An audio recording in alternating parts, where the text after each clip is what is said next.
Greetings. I'm Professor Douglas Giles, and this is a welcome video to Introduction to Philosophy, Philosophy 210. The main purpose of this video, other than for me to say hello to you, hello, is to introduce you to the course, welcome you to the course, and let you know what you have gotten yourself into. Philosophy is not something that is taught very well at American K-12 education. So most of you, if not all of you, have never had philosophy before. And most of you have, if any opinion at all, a fairly negative one about philosophy. That's not your fault, and I forgive you for that. And it's, again, because America does not have a favorable view of philosophy, which is unfortunate, because philosophy is the source and foundation of all human knowledge. It really is. And it's a lot of fun. I do it for a living because I enjoy it. And I guarantee you that if you apply yourself to this course, you will learn more in this philosophy course than at any other course throughout your entire education. I guarantee that. So mostly what you want to learn about in this video, which I'm happy to share with you, is what you've gotten yourself into. What is this course? How is it going to work? What are we going to do in it? Well, obviously, we're going to learn about philosophy. This is your introduction to philosophy and why philosophy is important, why it matters in our lives. I do not teach as a dry, academic, talking down to you educator, because that's not education, not at all. I subscribe to the theory that all of my students are adults, all of my students are of equal intelligence to me. It's just I'm further down the road than you are because I have more life experience.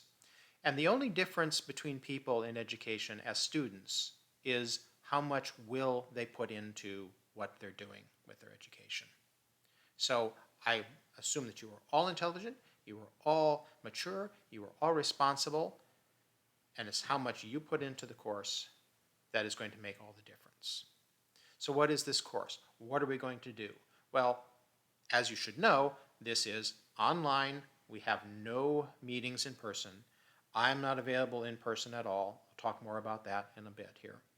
And it's completely asynchronous. There are no set times that you need to appear online. This isn't a course by Zoom where you have to show up at a particular hour and go through particular things. It's completely asynchronous. The course works very simply. I post materials online on Blackboard. Your responsibility is to go into Blackboard each week, do the readings, watch the video lectures, write the assignments. That part is very simple. Now, as for the readings, that is the book. This is the book. It is a required text. You cannot pass the course without having the book. It's a good book, and I do say that, well, I did write the book, but the reason why I say it's a good book is because I wrote the book because the other books that are out there are not good books. This is a good book based upon my 20 plus years of teaching philosophy. And I've learned what it is that helps students to learn about philosophy, to get philosophy, to understand why it matters in our lives. The other books by the big publishers, Cengage, McGraw-Hill, Pearson, whatever else is out there, they're overpriced, as you well know, and they're just not good. They're just not good. They talk down to you, or they do just things very silly, very childish almost. As I'm hoping you've noticed, that this book is priced far less than the other textbooks that you have at the university level. It's criminal, absolutely criminal what the big publishers do.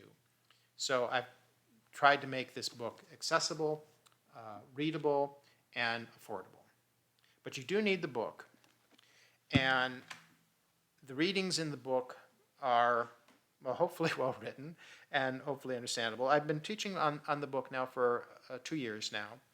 And the feedback I've received from students is that it really, really helps them. It really explains the ideas. And so the book is helpful for you to learning philosophy. Get the book. It is required. The link is in Blackboard. For those of you who haven't ordered the book already, you have to order the book. Don't bother with the stupid eCampus bookstore. you might not get the book, or if you do get the book, it'll be late. You'll pay more money. You'll have crappy service. Buy it from the links in the Blackboard announcement. Some of you have, a lot of you haven't yet, but please do that. Order it. You'll get a cheaper price. It'll actually get to you. I've had some students try to order through eCampus before, and they'll like get it in week 3 or 4 of the term, and that's just not okay. But that's eCampus for you, because they want to work with the big publishing houses that want to charge you $100, $120 per book. Anyway, enough about that. Get the book, and every week in this course, I will tell you chapters to read in the book. So the reading is a big part of this course term. There are also video lectures, and I will post video lectures. All of these lectures I have also produced myself. There are a lot of videos about philosophy out there on YouTube. The vast majority of them aren't terribly informative, aren't terribly entertaining. If they do try to be so entertaining, they don't actually tell you anything. And this makes me sound like a snob, like, I wrote my own book and I produce my own videos. I'm not. It's just, I care. The reason why I do this job is because I actually want to teach something. I actually want students to learn something. I want them to understand philosophy. I want them to understand how philosophy is important, how it works in our lives. So that's why I do all of this. And I produce the videos and do the book to help you to learn. That's my job. My job is to help you to learn something. It's not to babysit you. It's not to talk down to you. It's not just to be a time server or whatever. No. My job, my life, is to help people learn about philosophy. And so that's what the video lectures are for, is to try to explain in different words and in visuals the same ideas that are in the book. So the lectures go with the book, as you have in other courses. You know about that sort of thing. Now, the lectures are also required. And I know that, unfortunately, some people that take the online courses, they're taking them because they're lazy. They think it's an easier way out. Oh, I don't need to go to class. Oh, I don't need to sit through boring lectures. I don't need to do as much work. It's just going online. Well, those people tend to not do well. In the last week of the course, they start saying, well, why aren't I doing well in this course? Is there any opportunities for extra credit? Or whatever. Watch the lectures. These people that I'm mentioning, which is why I'm bringing them up, they'll like click on the videos and they'll watch for a couple of seconds and they'll click off. And, oh, I watched the video. See, yeah. No, you didn't. And I should let you know that Blackboard does tell me if you've clicked on the module, the learning modules, it tells me if you have watched the video, it tells me when you watched the video, and it tells me for how long you watched each video. And so you do need to go into Blackboard and you do need to watch every single video lecture. They're there for you. They're not there for me. They're not there to fulfill some sort of higher authority figure's idea of how things should be done at Elmhurst. That's not it at all. They're there for you to learn something. And if you watch all of the lectures and read all of the chapters, you will do very well in this course. It's a matter of will, as I said. It's not a matter of your intelligence. It's a matter of your will. So watch every single second of every single lecture. Don't download them. I know some people do that. I don't know why. I don't understand. They just will click. They'll do one of two things. They'll just click on all the videos, or they'll download all the videos in one fell swoop. And Blackboard, if you go into YouTube and download them that way, Blackboard will say that you didn't watch them. And we've had some problems with that in the past. And Blackboard does keep track of all these things. It's Big Brother, it's all that stuff. But I have to pay attention to it, which means you have to pay attention to it. Watch every single second of every video live. Don't download them, or else that screws everything up in the record keeping. So yes, you do the readings, you go into the module, you do the readings, you watch all the lecture videos. There are 2 to 4 each week. There's a couple where there's only one. The first week there are extra ones, but you're not required to do much about that material, but we'll talk about that more in a second here. And then your assignments are what I call discussion posts, because one of the things about being online asynchronous is we don't get as much chance to interact. The real joy and beauty of philosophy is, of course, that it is a discussion. And everything about philosophy is very open-ended. There are no black and white, right or wrong answers in philosophy. It's not like math, it's not like science, where, no, the atomic weight of that element is this. There's not a discussion about this. And calculus, there's not a discussion, there's not a debate, there's not nuance there. Philosophy has a lot of nuance. Philosophy has a lot of open-ended questions and open-ended answers. So there are better answers and worse answers in philosophy, but there are no absolute right and absolute wrong answers in philosophy. And that's why discussion, two-way dialogue, is the way to learn, talk, and do philosophy. But we don't get to do that because we're online asynchronous.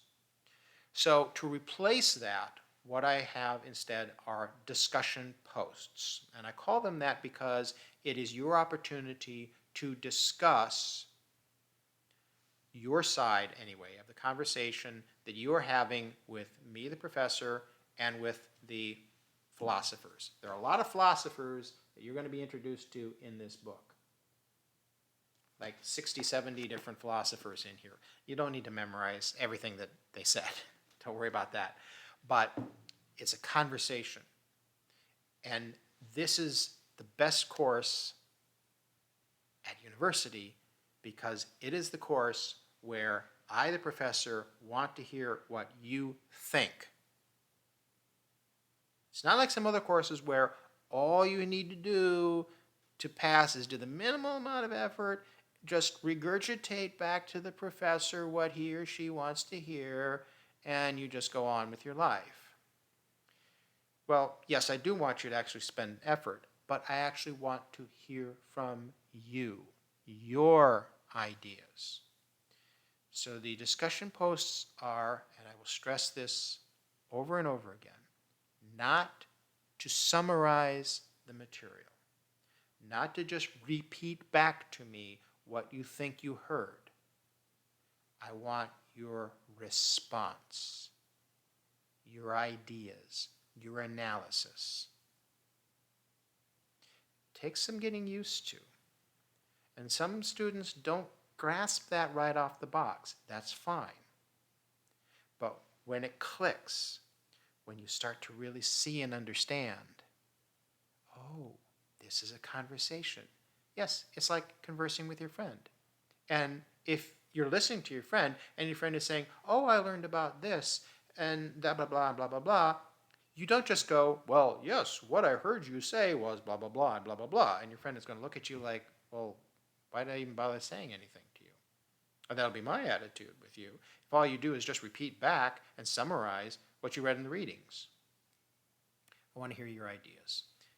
Your personal written analysis of and response to the material covered in the lectures and the readings. Philosophers have amazing, important ideas. Ideas that have shaped who we are, how we think, how we do things. That's why I titled the book the way it is, How We Are, How We Got Here. Philosophy is how we got here, and philosophy created how we are today as a culture. That's what you're learning in this course. Why in the heck do we do the crazy things that we do? Why in the heck do we have the weird beliefs that we have? Philosophy. Philosophers did that.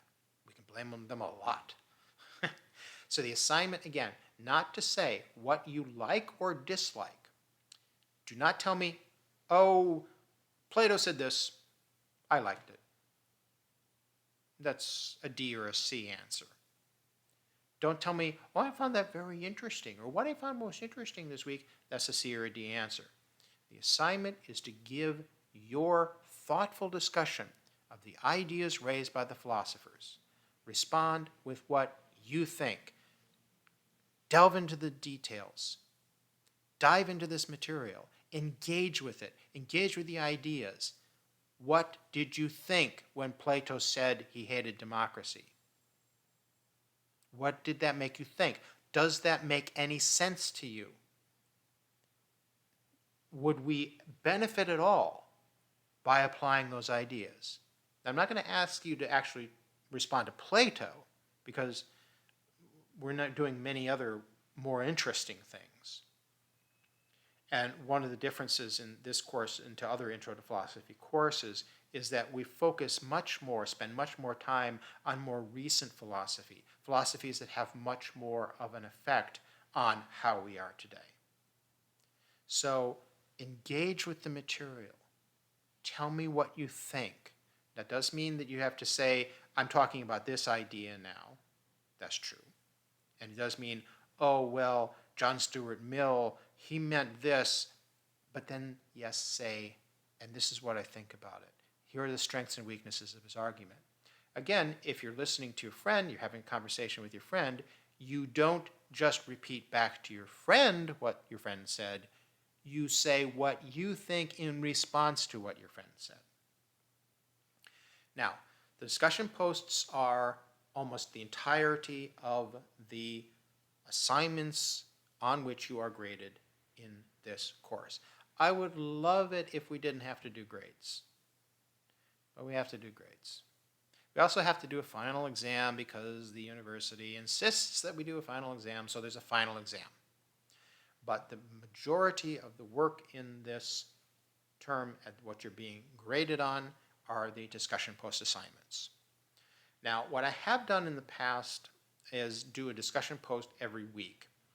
And no one's really complained, but I can kind of tell it's a real grind by the end. I know it is for me because I do 2 sections of this each term, and I have 24 students in each section. And reading through and responding to 48 discussion posts every single week it takes up all of my Mondays and Tuesdays. And I think the students started to get a little by midway through. So what I'm trying this term, and I'm going to ask for your feedback on this, how the course kind of works, I didn't realize this intentionally, but how the course kind of works as we go through is there are like pairs of ideas that go through. The chapters in the book kind of pair with each other. And so this term, we're doing a discussion post every 2 weeks. What I used to do is, we have a week, and you'll still see in Blackboard there's week 1 through 14. And I would have a week 1 discussion post of that week, discussion post of that week, and so there are 14 discussion posts. This term, we're going to do one due every other week, and each discussion post assignment is for the 2 weeks of material. Now, if it works better for you and you just want to write 2 discussion posts, 2 essays really, one per week, if that's better for you, that's fine. I will accept that just as easily, just as well. But if you want to only do every 2 weeks and just write 1 post covering the 2 weeks of material, that's fine as well. The important thing is that you're engaging with the material, delving deeply into the meaning of these ideas, and responding with your own ideas in response to the philosopher's ideas. Now, every other week means on the even-numbered weeks of the term, you will have a discussion post due. So week 2, 4, 6, 8, 10, 12, and 14. So they're due on Sundays. So get into that rhythm. Every other Sunday, I have a discussion post due. And that's due 11:59 p.m. Chicago time, Sundays. Weeks 2, 4, 6, 8, 10, 12, and 14. And then there's the final and finals week.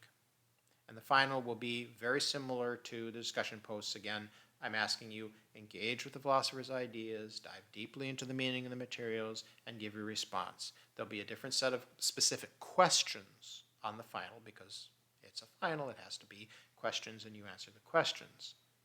But in discussion posts, you can write about whatever you want to write about as long as it is your response to the philosopher's ideas, your response to the materials in the lectures and readings. And one thing, I just did J term, and if you've ever taken a J term, oh, it's, we do 14 weeks condensed into 4 weeks, and it's a brutal slog.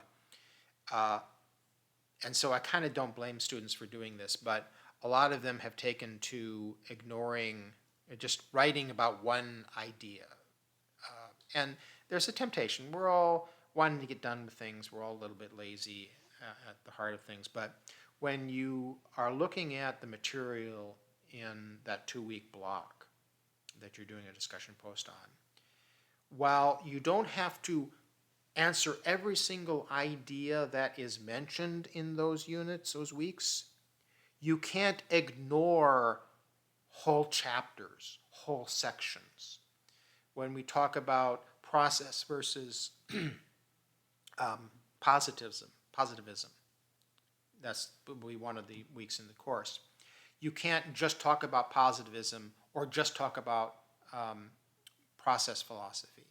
You have to at least address both of them. You don't need to go into excruciating detail on every single point, but you can't just ignore vast chunks of things. That's not a winning solution. And speaking of winning solutions, when you're doing the discussion posts, you, of course, are responding to the material that's in the book and the material in the lectures.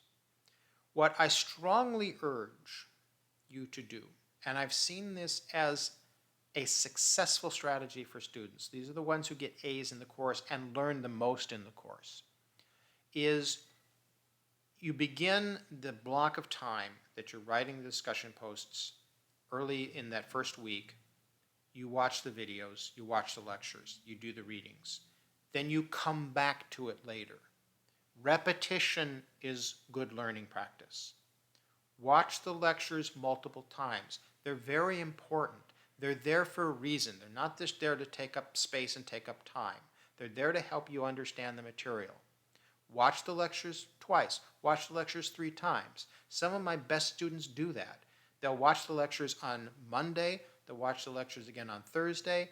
They will then watch it again on the Sunday before, as they're writing their thing out. And they have the book in front of them, and they're reading the book and rereading the book. That's a strategy for success. That's how you learn anything, not just in my course, any course that's out there. Repetition works, and thinking about it works.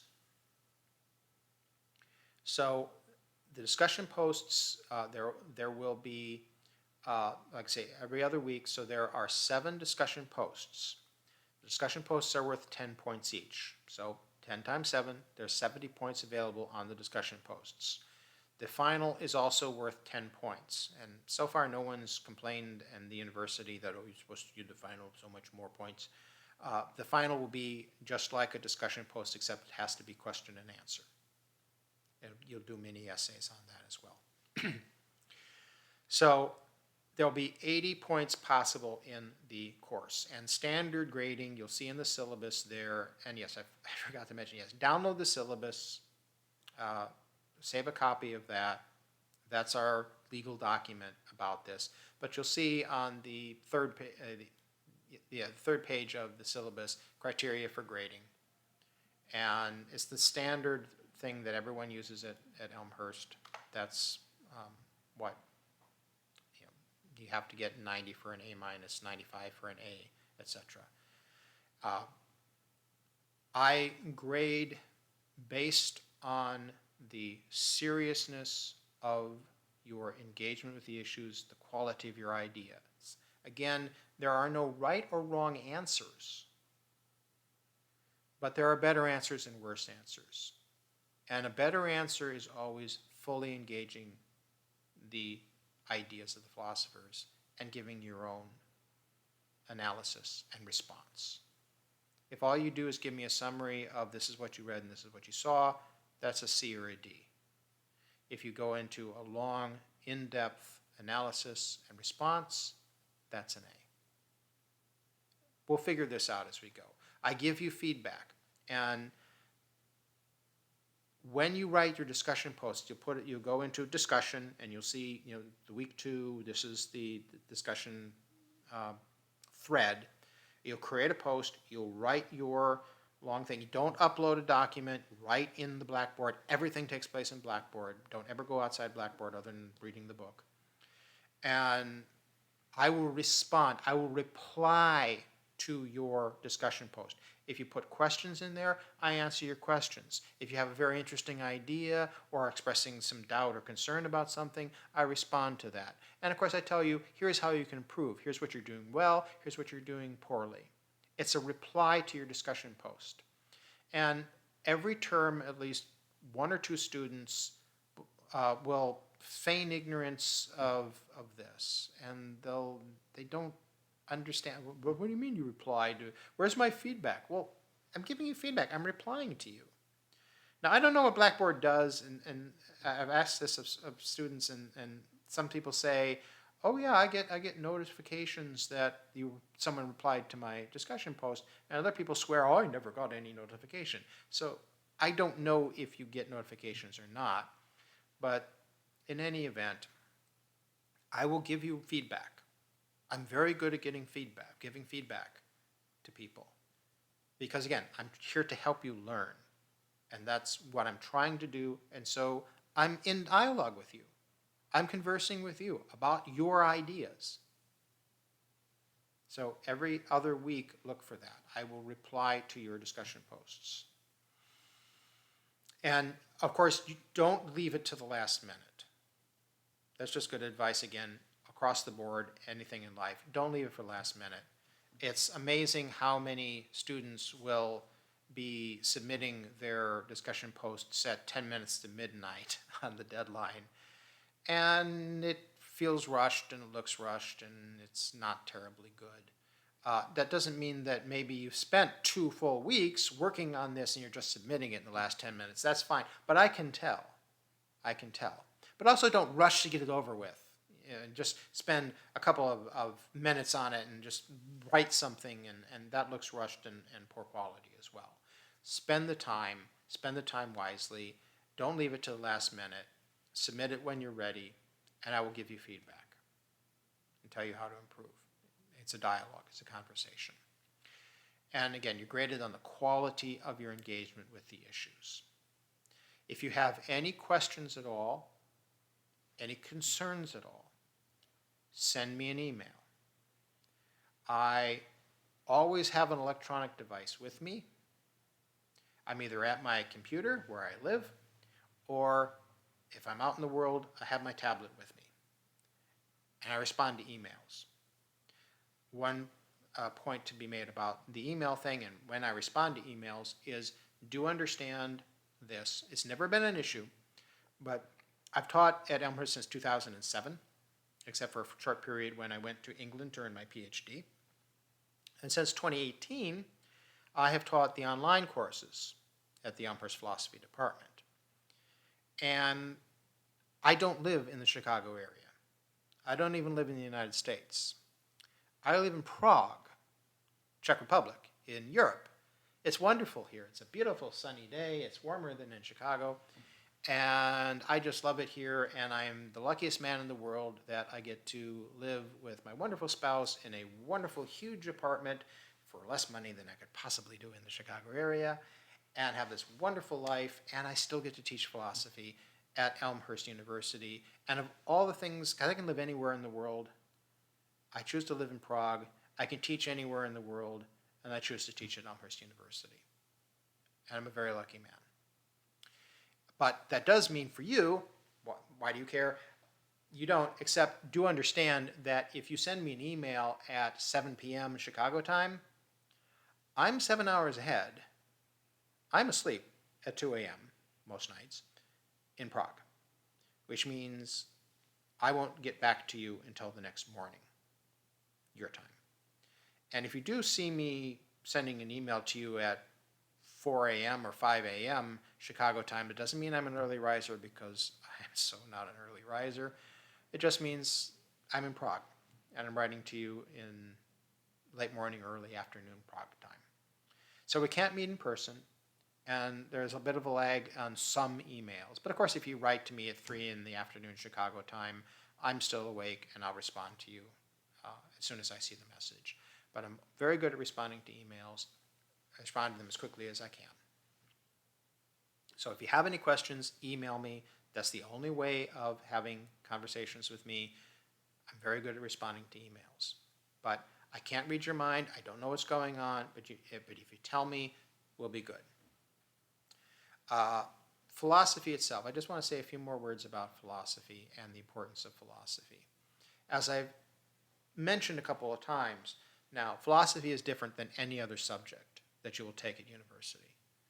Any other subject you can study, really, because it's very open-ended. And that's because we are dealing with the foundational issues of what is reality? How do we perceive things? How do we think the way that we do? How do we build a better society? Those are the major issues that philosophy deals with. And these are very, very complicated issues, very, very complicated questions. We live in a society now, here in Europe, but especially in the United States right now, where people want to insist on simplistic black and white answers. This is especially true in politics, and you know what I mean. Reality isn't like that. Reality is very complicated, very complex. Philosophy acknowledges that. Philosophy welcomes that idea. That's why philosophy is so important to us. Because it delves into the foundational principles upon which we understand the world and live our lives. That's what makes philosophy so interesting, so important. And that's why your opinion matters. Your scholarly, learned opinion. It matters. Because all of us are intelligent. It's just whether we use that intelligence or not. And the more will that you put into learning philosophy, thinking about philosophy, and writing about philosophy, because that's what the discussion posts are, you writing about philosophy. The more will you put into that, the more effort that you put into that, the more you will get out of it. And so philosophy, this foundational search, this crucial attempt to understand our world and how to live in it and how to improve our world, that's philosophy. We will meet so many important thinkers, so many important ideas that have made us who we are today. That's going to be why you will learn so much in this course. You'll see how we are today based upon these ideas of these philosophers. So, I welcome you to the course. I hope you will enjoy the course. Most of you do. The more you put into it, the more you get out of it. And I hope that I can help you. And if I can help you, let me know, because I'm very happy to do that. So, keep in contact with me, do the readings, watch the lectures, write the discussion posts, engage with the material, have fun. Really, this can be a lot of fun, if you allow it to be. So, send me an email if you need anything. I'm here to help.